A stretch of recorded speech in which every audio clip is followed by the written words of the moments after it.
Oh, am I live? Yeah. Okay. Hi, welcome. Christine Weber here, and this is my weekly live stream. I like to come on Wednesdays at about 11 o'clock. I'm a little bit late today, Eastern time, and I love to support mature yoga teachers and getting your wisdom out there to the world. So today I want to talk about breathing and asanas because I don't know about you, but I've been to a million classes that are like this: inhale, arms up, exhale, forward bend, right? And inhale, step your right foot back, exhale, step, you know the drill. I've been to a million classes like that, and nothing wrong with them particularly, but I wanted to know why. So there's a couple of basic things. There's a couple of basic ideas that I think are useful. So one is that when the spine goes into extension, right? When there's an extension of the spine, it just makes sense to breathe in. That makes sense because you're using all of the structures to support that fundamental, primary, foundational process of inhalation, right? It just makes sense. It also makes sense to breathe in when you're doing a lateral, kind of a lateral flexion, but there's some extension in that. That makes sense to breathe in, right? So it's a inhale, and then you get to work that side body, which is fantastic. On flexion, most flexion, it makes sense to breathe out. It just makes sense. You're leaning forward, the legs are coming close to the torso. You use the action of flexion to help you exhale. So all of that, and then rotation, right? Rotation would be mostly exhale. It also depends. So there's times to breathe in on rotation, just like there's times to breathe out on lateral flexion. So those are the basic movements of the spine and how they basically coordinate with the breath.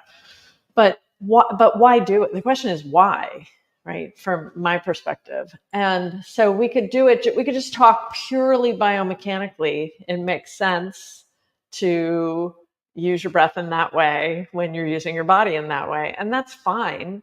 But there's something much more interesting, I think. We can drop down. We can just drop down a few levels here, right? So we can drop from biomechanics into physiology. Now it's getting a little interesting.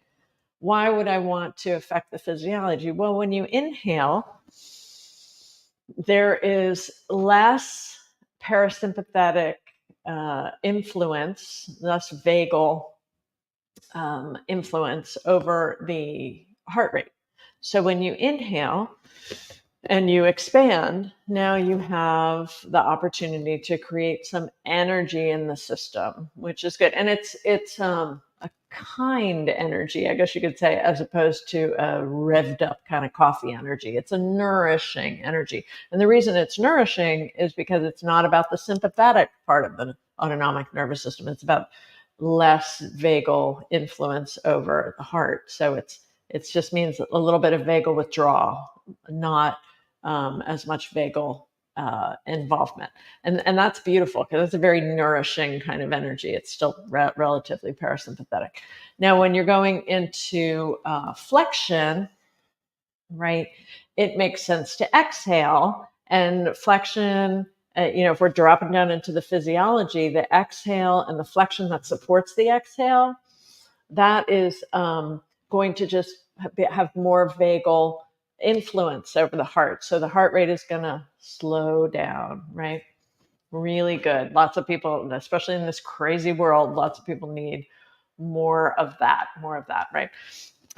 This is also why breath work in and of itself is not as powerful as breath work with asana. So, you see all these breath work trainings everywhere, and it's really trendy these days. But if you understand how to combine the breath with the movement of the body in asana, then you have a catalytic, much more powerful physiologic way to influence the nervous system. So I'm a lot more interested in the biomechanics are great, but I want to use the biomechanics in service of the physiology. But guess what? We can drop even deeper. We can drop deeper into the subtle body, which is going to influence the nervous system for sure, because that's where the intersection is.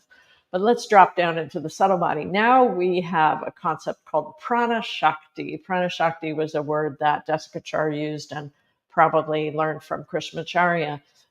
And I haven't seen it used a lot except in that tradition, but I'm sure I'm wrong. So if you if you know where else it's used, let me know. But mostly I find it in that South Indian Krishnamacharya tradition. So anyway, what's pranashakti? So prana, meaning the vital force that enlivens everything, and the shakti is the power of that vital force, right? Pranashakti, according to that tradition, lives in the central channel, root to crown, right?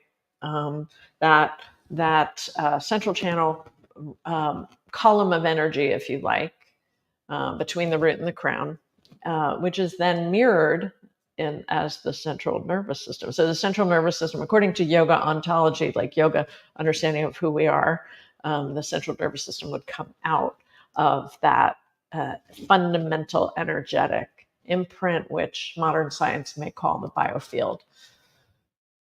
Talk about that some other time. but anyway, dropping down into that subtle body level, the idea of the breath is now I'm going to be using the breath to manipulate, enliven, and optimize the function of the central channel and the pranashakti within it, which is why I practice asana with pranashakti in mind. I think about the central channel more than I think about the periphery. Like there's lots of different asana styles that focus on where your limbs should be and your body should be, and you know which muscles you're using and stuff, and all that's great. But I'm much more interested in the subtle body application of this of the central channel, because now I am building a force within me that's going to live in here that gives me life. It gives me energy. It gives me drive. It gives me passion. It gives me personal power to do the transformational work I need to do, and to use my energy out there in the world that I need to use it. That's how I practice asana. It's quite different than practicing asana to stretch something or strengthen something. Not that those aren't good things, by the way. Those are perfectly valid goals, but I like to go back to the wisdom tradition and be like, what is the point of human existence, and how does yoga help me to actualize that point of human existence? And that means that you're gonna, if you have a different goal, if you have a different worldview, if you have a different perspective on the point of doing yoga, it will dictate how you do the practices. The way you practice is going to be different based on what your goal is, right? So anyway, I hope that's helpful in thinking about it. So let me show you a couple of things that you can do if you want to focus on building pranashakti. So when you do a pose, instead of inhale, arms up, exhale, forward bend, or whatever, the idea is use your inhale, visualize your inhale moving into the central channel. And from that place, the arms can lift effortlessly because the prana is doing the work. Right. So, and maybe for flexion, right? I still have to do the inhale into the central channel. And for flexion, exhale from the belly, and the breath leaves. Doesn't mean the prana shakti leaves, but the full exhale will help me to access a more optimized inhale and continue to work the pranashakti in the central channel. It's a different way of looking at why we do asanas. I don't know if it's even that different. It's just more of a wisdom tradition way of looking at why we do asana. And we don't have to reinvent the wisdom tradition. It's the perennial knowledge, the perennial wisdom that's been around that we can keep tapping into. And why is it still relevant today? Because we're still human beings. And, the purpose of human existence, according to the yogis, has always been the same: self-realization, get to know yourself, self-actualization, self-realization, connecting your small self, your jivatman, to the source, the Shiva, or the Atman. So, yeah. So I hope that's helpful. I hope that wasn't too much information in a very short period of time, but I hope it was helpful in thinking about why we breathe in asanas and why you may want to have some visualization practice, some,